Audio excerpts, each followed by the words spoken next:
శ్రీ మనీష్ ముగ్గురు మిత్రులు తెలుగు కథల పోటీలో రన్నరప్గా గెలిచిన ఈ స్టోరీని మనం వినేద్దామా. రాజు, సామ్యూల్, హర్పిత్ ఈ ముగ్గురు స్నేహితులు. రాజు హిందూ, సామ్యూల్ క్రిస్టియన్, హర్పిత్ ముస్లిం. కానీ ఆ మతాలు వారి ఇంటి వరకే పరిమితం. ఆ పసి మనసులకు వాళ్ళ ముగ్గురు ఒక్కటే. స్వచ్ఛమైన స్నేహంతో ఎప్పుడూ కలిసిమెలిసి ఉండేవారు. రాజు స్కూల్ బ్యాగ్కి సర్దుతూ ఉన్నాడు. రాజు, ఒరే రాజు, వాళ్ళ అమ్మ పిలుస్తూ వచ్చింది. హా, ఏంటమ్మా, ఏం జరిగింది అని అడిగాడు రాజు. రే, నువ్వు ఆ రెజియా కొడుకు సామ్యూల్తో, గరీఫ్ వాళ్ళ అబ్బాయి హర్పిత్తో స్నేహం చేస్తున్నావట కదా.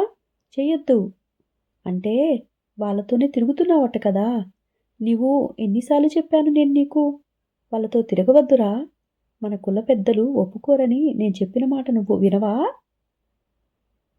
అని అడిగింది వాళ్ళ అమ్మ. ఇక నుంచి వాళ్ళతో తిరిగినా మాట్లాడినా నిన్ను బడికి కూడా పంపించకుండా ఇంట్లోనే ఉంచేస్తా, జాగ్రత్త అని బెదిరించింది రాజు వాళ్ళ అమ్మ. రాజుకి కోపంగాను బాధగాను ఉంది. ఏమైంది, వాళ్ళది వేరే కులమైతే మాట్లాడకూడదా? అది పాపంలా చెప్తారేంటి అని మనసులో చాలా బాధపడిపోయాడు.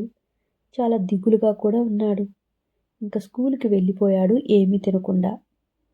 ఆ రోజు పొద్దున అలా ఏమీ తినకుండా వెళ్ళిన రాజు స్కూల్లో చాలా దిగులుగా ఉండటంతో సామ్యూల్ వచ్చి తన పక్కన కూర్చొని, ఏమైంది రాజు, ఎందుకలా ఉన్నావు అని అడిగాడు. వీళ్ళిద్దరినీ చూసిన హర్పిత్ అక్కడికి వచ్చి వాళ్ళ పక్కన కూర్చున్నాడు. ఏం లేదురా, ఇంట్లో మీతో స్నేహం చేయొద్దని చెప్తున్నారు. చేస్తే ఊర్లో పెద్దలు ఊరుకోరట. అలా అని నన్ను బెదిరిస్తున్నారా, చాలా దిగులుగా చెప్పాడు రాజు. ఉదయం వాళ్ళకు జరిగింది రాజుకు కూడా జరిగిందని వాళ్ళిద్దరూ కూడా గ్రహించారు. మాతోనూ అదే అంటున్నారా, మన ముగ్గురు స్నేహం చేయకూడదట. అలా చేస్తే మన కులం వారు మనల్ని, మన కుటుంబాన్ని వెలిపిస్తారట. మీ పండక్కి మేము, మా పండగలకి మీరు అస్సలు రాకూడదట. అలా ఎందుకు అంటున్నారో నాకు అస్సలు తెలియటం లేదు. కానీ నాకు మన ముగ్గురి స్నేహం కావాలిరా అని అంటాడు హర్పిత్. నాకు కూడా అంతేరా, ఇలాగే మన ముగ్గురం కలిసి ఉండాలి బాధగా అన్నాడు సామ్యూల్. ఆ రోజు వాళ్ళ ముగ్గురు సమయం అలా దిగులుతో గడిచిపోయింది. అలా కొన్ని రోజులు గడిచినాక ఒకరోజు రంజాన్ పండగ వచ్చింది. హర్పిత్ మరియు శామ్యూల్ రాజు కోసం ఎదురు చూస్తూ ఉన్నారు. చాలా సమయం నుంచి చూశాడు కానీ ఇద్దరూ రాలేదు. వాళ్ళు ఎప్పుడు ఎక్కడ కలుసుకుంటారో అక్కడికి ఒకవేళ వెళ్ళి చూస్తే అక్కడ వస్తాడేమో అనుకొని ఇంకా ఒక్క ఉదుటిన వాళ్ళు ఎప్పుడూ కలుసుకునే ఊరి చివరి బావి దగ్గరికి పరుగొందుకున్నాడు. అక్కడ ఆల్రెడీ వాళ్ళిద్దరూ కూర్చొని ఏడుస్తూ ఉన్నారు. హర్పిత్ చాలా కంగారుగా వచ్చి వాళ్ళ ముందు కూర్చొని, ఒరేయ్, ఏమైందిరా, ఏమిటి ఈ దెబ్బలు అన్నాడు వాళ్ళిద్దరినీ చూసి. ఆల్రెడీ వాళ్ళకి కొంచెం చేతుల మీద దెబ్బలు ఉన్నాయి. రాజు, సామ్యూల్ ఏడుస్తూ, అది అది మరేమో హర్పిత్, ఈరోజు రంజాన్ అని నీ దగ్గరికి వస్తుంటే మా నాన్నలు ఇద్దరూ మమ్మల్ని చావగొట్టారా అని చెప్పాడు. ఆ దెబ్బలు చూసి తన వల్లనే ఇలా జరిగిందని చాలా బాధపడ్డాడు హర్పిత్. వాళ్ళ అమ్మ కూడా రాజు వాళ్ళ ఇంట్లో మొన్న జరిగిన వినాయక చవితికి, శామ్యూల్ ఇంట్లో క్రిస్మస్కి వెళ్తాను అంటే తనని కూడా అలాగే కొట్టారు. అసలేం తప్పు చేశామనిరా మనల్ని ఇలా విడగొడుతున్నారు? వేరు మతాల్లో పుడితే మన పాపమా చెప్పు? అలా పుట్టినందుకు మనం స్నేహం వదిలేయాలా అని ముగ్గురు చాలా బాధపడ్డారు, మదనపడ్డారు. హర్పిత్ దీనికి ఒక పరిష్కారం ఆలోచించాలిరా అనుకున్నాడు. ఒకరోజు స్కూల్ అయిపోయింది. స్కూల్ అయ్యాక ముగ్గురు ఇంటికి వెళ్లకుండా వారి బ్యాగులు తీసుకుని కొండవైపుకు నడుచుకుంటూ వెళ్ళిపోయారు. ఇంటి దగ్గర వాళ్ళ కుటుంబం వాళ్ళ కోసం ఎదురు చూస్తూ ఉన్నారు. టైం 7 అయ్యింది, 8 గంటలయ్యింది. ఇలా గంటకు పెరుగుతూనే ఉంది. కానీ వాళ్ళు ఇంటికి చేరలేదు. వాళ్ళకి ఇక గుండె దడ మొదలైంది. ఇంట్లో పిల్లల రాలేదు అని. ఆ 3 కుటుంబాలు ఇక భయంతోటి ఏమి చేయాలో అర్థం కాక ఊర్లోకి పరిగెలెత్తారు. కుల పెద్దలందరూ ఒక చేట చేరారు. కుల పెద్దల దగ్గరికి వెళ్ళి బోరున ఏడ్చారు. నీకప్పుడే చెప్పాను మన వాణ్ణి ముస్లిమీలతో కలవద్దని అంటూ లేచాడు ఒక పెద్ద మనిషి. నేను కూడా అప్పుడే చెప్పాను నీ కొడుకుని ఆ 2 మతాల వాళ్ళకి దూరముంచమని అంటూ ఇంకొక ముస్లిం బాయ్ అరవసాగాడు. అలా అలా గొడవ పెద్దదైంది. వీళ్ళ బిడ్డల గురించి వాళ్ళు మాట్లాడుకోవటం, లేదంటే బాధపడటం, భయపడటం మానేసి వాళ్ళ వాళ్ళ కులాల గురించి కొట్టుకోవటం మొదలుపెట్టేశారు. ఇక ఊరు వాళ్ళని ఈ 3 కుటుంబాలని చీదరించుకొని ఈ 3 కుటుంబాలు ఊరు వాళ్ళని చీదరించుకొని మా బిడ్డలు పోతే వాళ్ళని వెతుక్కోకుండా ఎంతసేపటికి కులాలు మతాలు అంటూ కొట్టుకుంటున్నారు. ఇక వీరితో మనకెటువంటి లాభమూ లేదు అనుకొని ఆ 3 ఫ్యామిలీస్ పిల్లల్ని వెతకడం మొదలుపెట్టేశారు. ఊరంతా వెతికారు. ఎక్కడా ఆచూకీ లభించలేదు.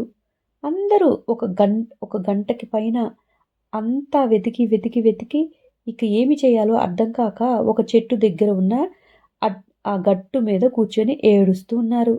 నాదే తప్పంతా, స్నేహం వదులుకోమని చెప్పకుండా ఉండాల్సింది అని తల్లిదండ్రులు అంటున్నారు.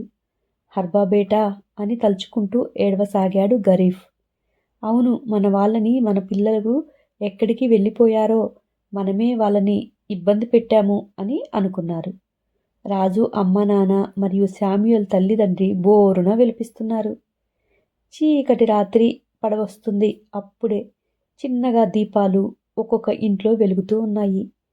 ఆ వీధిలోని దీపాలు అప్పుడే వెలగగానే ఆ దీపకాంతితోటి నడుచుకుంటూ వస్తున్నారు ఆ 3 స్నేహితులు. ఆ కుటుంబాలు ఒక్కసారిగా వారిని చూసి పరుగున వారి దగ్గరికి వెళ్ళారు. వారిని చూసుకోగానే వారి ప్రాణాలకి ఊపిరి పోసుకున్నట్లు అయిపోయింది.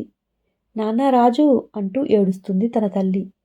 బేటా హర్బిత్ అంటూ తండ్రి గరీఫ్ తన బేటాని ముద్దుగా పిలుచుకునే పేరుతో పిలుస్తూ ఏడుస్తున్నాడు. శామ్యూయల్ తల్లి రెజియా కూడా కన్నీరు పెట్టుకుంది. ఎందుకురా మీరంతా కొండవైపు దేనికి వెళ్ళారు? అటు సైడ్ నుంచి వస్తున్నారేంటి అంటూ అంతా అడుగుతున్నారు. ఇక వాళ్ళు అడిగిన సమాధానానికి 3 ఒకటే సమాధానం చెప్పారు. మా స్నేహం కోసం అని. అందరూ మొహామొహాలు చూసుకుంటే, అవును అబ్బాజాన్, నాకు వీళ్ళ స్నేహం కావాలి అని ఏడుస్తూ అన్నాడు హర్పిత్ రాజు శామ్యూయల్ కూడా మాకు మా 3 స్నేహం కావాలి, లేకపోతే మేము ప్రాణాలు విడిచేస్తాం అన్నారు. ఆ పసిపిల్లల నోటి నుంచి వినకూడని మాటలు విన్న ఆ తల్లిదండ్రులకి మనసు చలించిపోయింది. వాళ్ళ కులం మతం కన్నా ఆ 3 స్నేహం చాలా గొప్పది అనిపించింది. వాళ్ళని చూస్తే ఆ తల్లిదండ్రులకి చాలా గర్వంగా ముచ్చటగా అనిపించింది. అప్పటి నుంచి ఆ 3 ఎవరూ అడ్డుకోలేదు. ఆ తల్లిదండ్రి ఎవరిని అడ్డుకోనివ్వలేదు.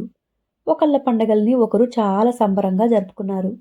అప్పటి నుండి పిల్లలే కాక వాళ్ళ తల్లిదండ్రులు కూడా ఒకరి పండుగలు ఒకళ్ళు పాలు పంచుకొని సంతోషంగా సంబరంగా గడపసాగారు.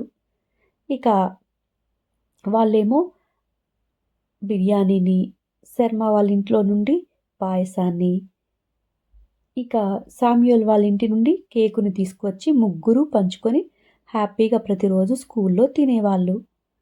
ఇలా కులం మతం కూటిని పెట్టవు కదా, కలిసి ఉంటే కలదు సుఖం. కులమతాలు భేదం వద్దు. మనమంతా ఒకటే జాతి, మానవ జాతి. హాయ్ గైస్, శ్రీమణి రాసిన కథని విన్నారు కదా, మీకు నచ్చిందని అనుకుంటున్నాను. ఈ కథ ఉద్దేశంలో మేము ఏ మతాల్ని ఏ కులాల్ని కించపరచాలని కానీ తక్కువ చేయాలని కానీ చూడటం లేదు. మనమంతా సమానము అని చెప్పడం మాత్రమే. మరియు ఏదైనా తప్పులు ఉన్నచో మన్నించగలరు. ఈ స్టోరీ మీకు నచ్చినట్లయితే రేపు ఏ స్టోరీ ఎవరు మనకి అందించబోతున్నారు చూడటానికి సిద్ధంగా ఉండండి. Thank you guys. ఉంటాను. నెక్స్ట్ ఎపిసోడ్లో తిరిగి కలుద్దాం. బాయ్.